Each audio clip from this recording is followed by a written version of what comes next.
வெளிப்படுத்தின விசேஷம் 1 அதிகாரம் 1 வசனம். சீக்கிரத்தில் சம்பவிக்க வேண்டியவைகளை தம்முடைய ஊழியக்காரருக்கு காண்பிக்கும் பொருட்டு தேவன் இயேசு கிறிஸ்துவுக்கு ஒப்புவித்ததும் இவர் தம்முடைய தூதனை அனுப்பி தம்முடைய ஊழியக்காரனாகிய யோவானுக்கு வெளிப்படுத்தினதுமான விசேஷம்.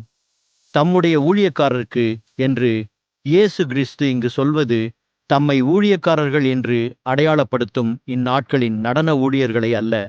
அந்த வார்த்தையின் மூலபாஷை அர்த்தம் உடன்படிக்கை ஊழியர்கள் என்பது.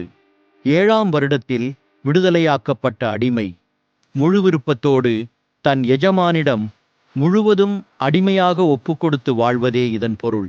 அப்படிப்பட்டவர்களையே இயேசு கிறிஸ்து தன்னுடைய ஊழியர்களாக அங்கீகரித்து ஏற்றுக்கொள்கிறார்.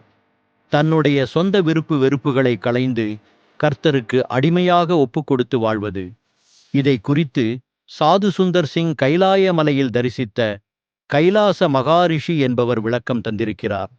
அவருடைய பெயர் என்ன என்று சாது கேட்டபோது, முதலில் பாவத்தில் வாழ்ந்த எனக்கு ஐ என்ற ஒரு சுய அடையாளம் இருந்ததாகவும், அதாவது ஷின் என்றும், இப்போது அந்த சுய அடையாளம் முற்றிலும் அழிந்து பூஞ்சியம் ஆனதால் இப்பொழுது எனக்கென்று தனி அடையாளமோ பெயரோ இல்லை.